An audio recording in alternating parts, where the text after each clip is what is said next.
Hello everyone, welcome to Crusaders 2127. We got some urgent breaking news. The nail in the petrodollar coffin. Gazprom begins accepting payment for oil in ruble or yuan.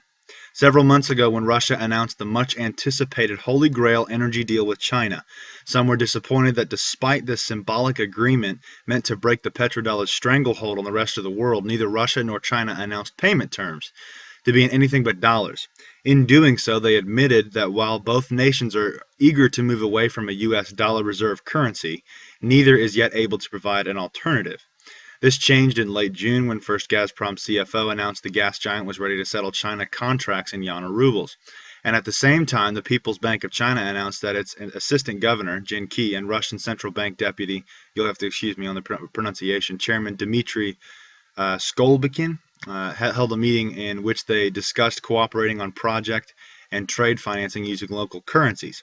The meeting discussed cooperation in bank, card, insurance, and financial supervision sectors. And yet, while both sides declared their operational readiness and eagerness to bypass the dollar entirely, such plans remained purely in the arena of monetary foreplay, and the long-awaited first shot across the petrodollar bow was absent until now. According to Russia's RIA Novosti, citing Business Daily Commerçant, Gazprom Neft has agreed to export 80,000 tons of oil.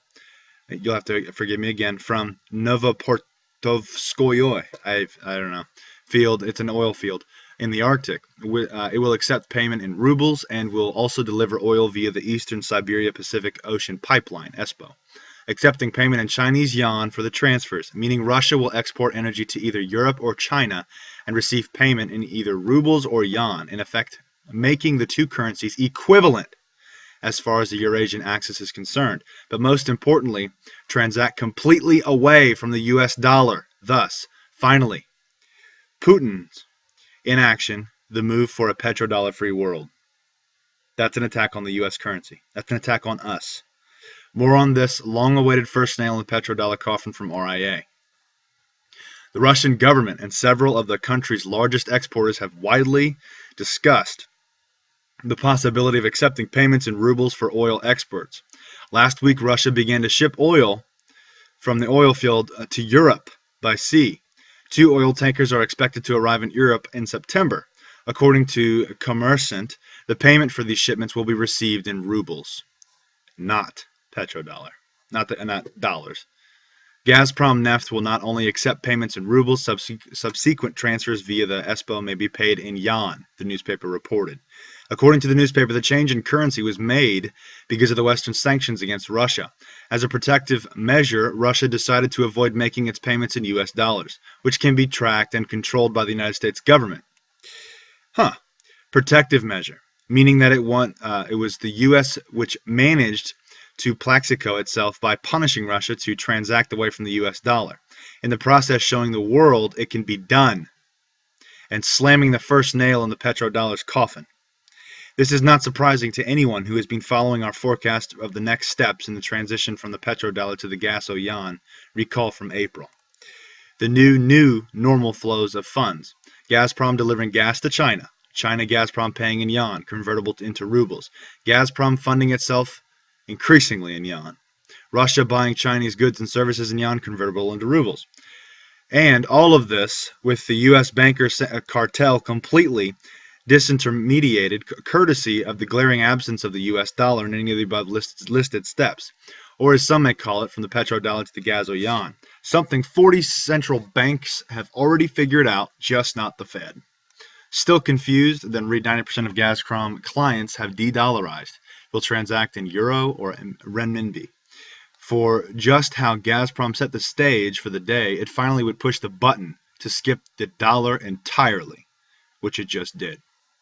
In conclusion, we will merely say that we have said previously it touches on what will be the most remarkable aspect of Obama's legacy, because while the hypocrite progressive president, who even his own people have accused of being a brown-faced Clinton, after selling it out to Wall Street and totally wrecking U.S. foreign policy abroad, is already the worst president in a century of U.S. history, according to public polls. The epitaph will come when the president's policies put an end to the dollar hegemony and end the reserve currency status of the dollar once and for all, thereby starting the rapid and uncontrolled collapse of the U.S. empire. This is huge. Get it out.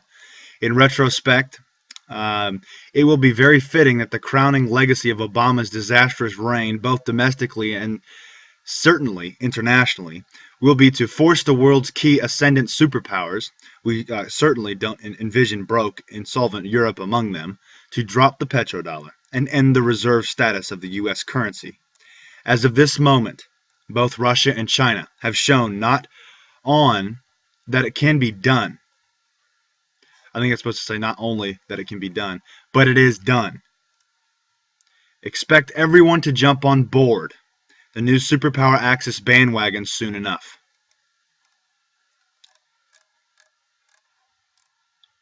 This all comes with everything else going on in the world. This is huge.